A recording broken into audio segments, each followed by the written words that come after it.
Hello दोस्तों, कैसे हैं आप। फिर से आपका हमारे चैनल में स्वागत है। आज एक और बहुत ही मोटिवेशनल टॉपिक लेके आया हूं मैं आपके साथ डिस्कस करने। जैसे पिछले बार हमने डिस्कस किया था, उसी तरह से एक बहुत ही इम्पोर्टेंट टॉपिक है जिसे आज आपके साथ शेयर करेंगे। तो आइए हम लोग शुरू करते हैं बिना टाइम वेस्ट किए। आज का टॉपिक है कि how to attempt paper, question paper. आपको क्वेश्चन पेपर कैसे अटेम्प्ट करना है। ये नीट में या कोई भी कंपटीशन हो, उसमें जो क्वेश्चन पेपर होता है उसको आप किस तरह से साइंटिफिक वे में, स्मार्ट वे से कैसे उसको स्टार्ट करेंगे, कैसे शुरुआत करेंगे, उसकी प्रैक्टिस आपको घर में ही करनी पड़ेगी। तो आइए हम लोग शुरू करते हैं। नीट की बात करें तो नीट में 3 आवर का टाइम होता है और 180 क्वेश्चंस होते हैं। क्वेश्चन का नंबर है 180, 3 आवर का टाइम है। इस 3 आवर में 180 क्वेश्चन में आपको फिजिक्स, केमिस्ट्री, बॉटनी, जूलॉजी चारों सब्जेक्ट होंगे और इस बार से सेक्शन ए और सेक्शन बी भी कर दिया है। तो आइए हम लोग इसको डिवाइड करते हैं कि कैसे वहाँ पे शुरुआत किया जाए। क्या आपको फिजिक्स वाला पेपर करना है, पहले केमिस्ट्री वाला करना है, बॉटनी करना है, जूलॉजी करना है, आपकी चॉइस है, आप कोई भी कर सकते हैं।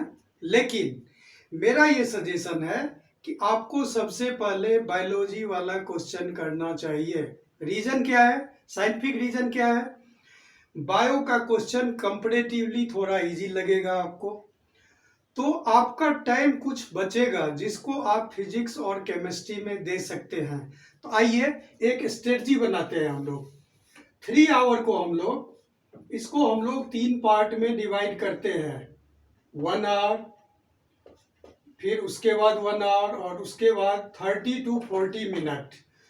लास्ट का जो 15 to 20 मिनट बचा उसको छोड़ दीजिए। सबसे पहले 1 आवर। तो पहला जो आवर है, जब आप पेपर शुरू करेंगे तो फर्स्ट आवर, उसमें आप क्या करेंगे। आप जैसे बायोलॉजी का क्वेश्चन शुरू किए तो आप क्वेश्चन करना शुरू कीजिए। आपके पास कुछ इजी क्वेश्चन होगा जो उसको देखते ही आ जाएगा। जैसे membrane of vacuole is called, तो वहां पे लिखा होगा टोनोप्लास्ट। बहुत सिंपल क्वेश्चन है, कई बार आया हुआ है, तो उसको देखते ही आप कर सकते हैं। आप देखिए क्वेश्चन को और ओएमआर शीट भर दीजिए। इस तरह से आप बायो में शुरुआत करेंगे। बायो का जो सेक्शन ए है या सेक्शन बी में भी है, सेक्शन ए पहले करेंगे तो उसमें आपको कुछ क्वेश्चन, जैसे सेक्शन ए में बॉटनी और जूलॉजी में 35 ईच क्वेश्चन है, तो उसको आप शुरू करेंगे तो आपको उसमें से 15 या 20 क्वेश्चन फर्स्ट आवर में, 15 या 20 क्वेश्चन बॉटनी से, 15 और 20 और 25 में भी डिपेंड करता है, उतना क्वेश्चन आप देखते ही कर लेंगे और इसमें आपको ज़्यादा टाइम नहीं लगेगा। अब आइए केमिस्ट्री पे।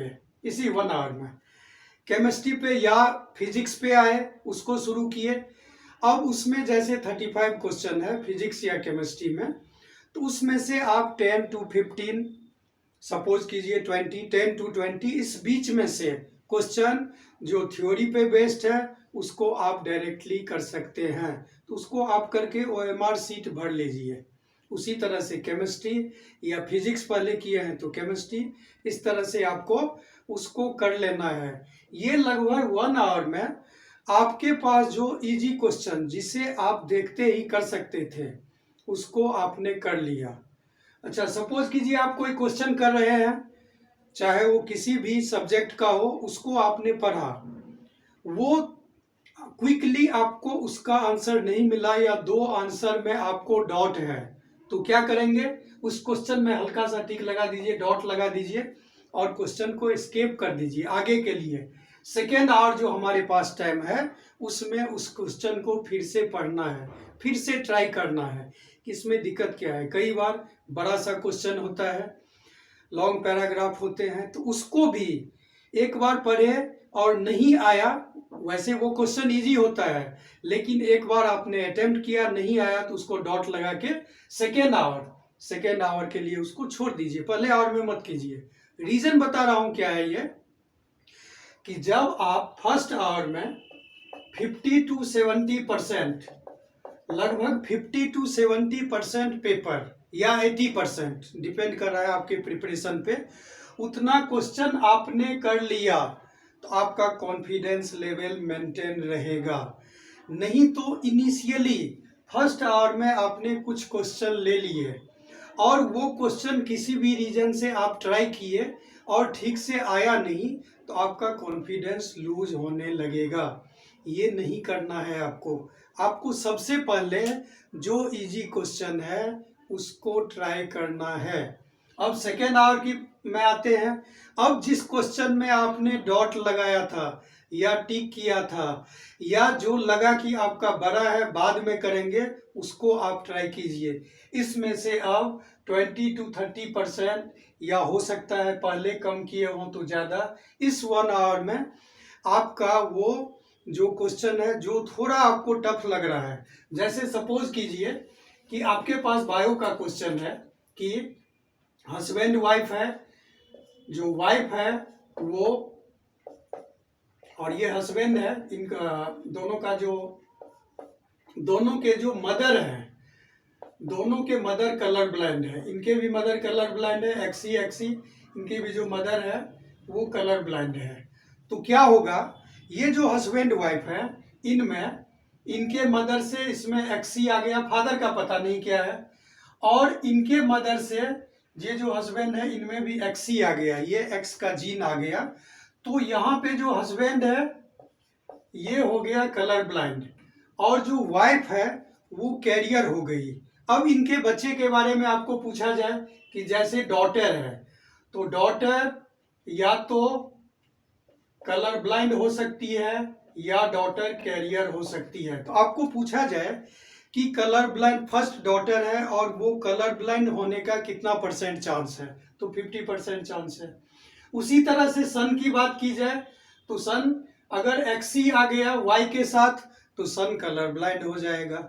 अगर नॉर्मल एक्स आ गया वाई के साथ तो सन नॉर्मल हो जाएगा। तो सन का भी 50% चांस है कलर ब्लाइंड होने का। तो ये क्वेश्चन आप सेकेंड हाफ, जो सेकेंड आपके पास आवर का टाइम है उसमें आप ट्राई करिए, ये कंफर्टेबल होगा। नहीं तो शुरू में आप हो सकता है इसको गलत कर दें।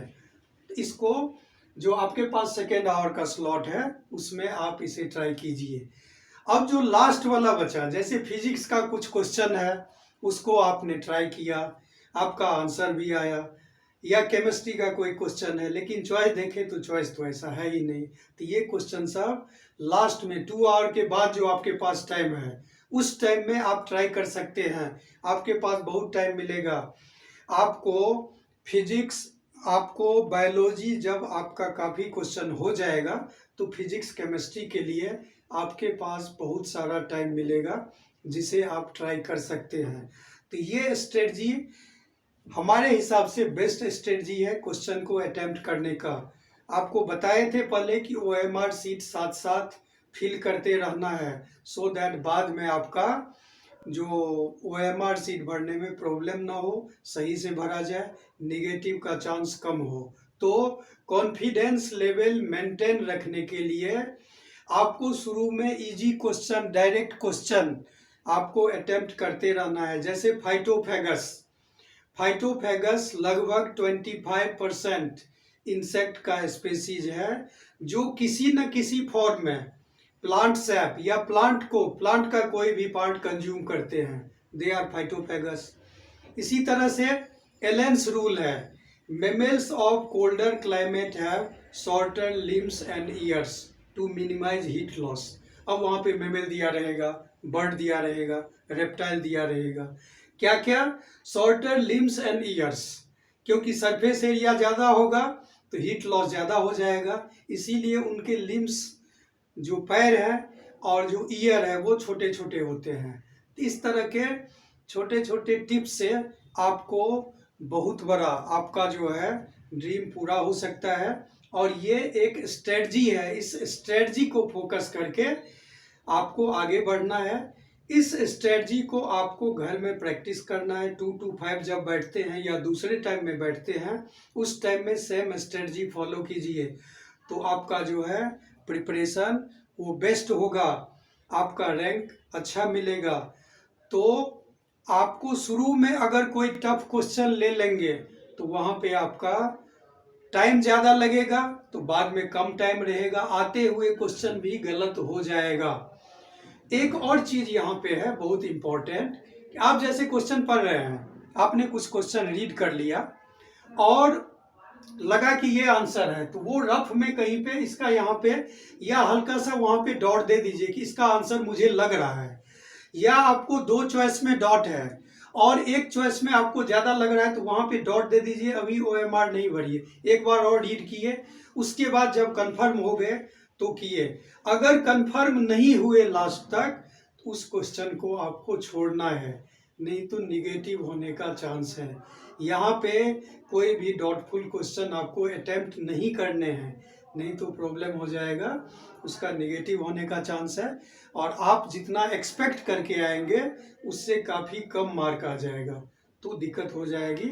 इसीलिए हमारा ये सजेशन है कि क्वेश्चन को बहुत ही माइन्यूटली ऑब्जर्व कीजिए। एक चीज़ और आपसे शेयर किए थे कि जो 4 चॉइस है उसमें पहला ये नहीं कि पहला देखे कर दिए, आप चारों चॉइस एक बार रीड कीजिए, लास्ट में लिखा होता है ऑल ऑफ द एबव। तो अगर ऑल ऑफ द एबव होगा तो आपको वही करना पड़ेगा। आपने तो फर्स्ट कर दिया था, गलत हो जाएगा। कभी कभी 1-2 क्वेश्चन आपको मिलेगा कि आपको लगेगा कि चारों चॉइस सही है, उसमें जो बेस्ट है उस बेस्ट को आंसर करना है। कभी कभी लगेगा चारों गलत है, उसमें देखिए आपको जो सही है उसमें से एक सही जैसा होगा, उसको आपको करना पड़ेगा। तो ये एक स्ट्रेटजी है, इसको फॉलो करके। और एक चीज़ और होता है क्वेश्चन में जो आजकल ज़्यादा डालते हैं कि वहाँ पे लिखा होता है विच इज़ नॉट, नोट लगा देते हैं, तो आप तो सही ढूंढ रहे थे लेकिन वहाँ पे गलत वाला आपको ढूंढना है। तो इस तरह से क्वेश्चन को ठीक से पढ़ना है, चॉइस को ठीक से पढ़ना है और फिर आपको OMR सीट फिल करना है। जब आप कंफर्म हो गए तो OMR सीट उसी टाइम में फिल कर लीजिए, सो दैट आपका कॉन्फिडेंस मेंटेन रहे। होप करते हैं कि ये जो मोटिवेशनल वीडियो है ये आपको बहुत ही काम आएगा और हाई रैंक दिलाएगा। आगे हम और कुछ डिस्कस करेंगे और इम्पोर्टेंट टॉपिक के साथ नेक्स्ट वीडियो में आएंगे। थैंक यू, धन्यवाद।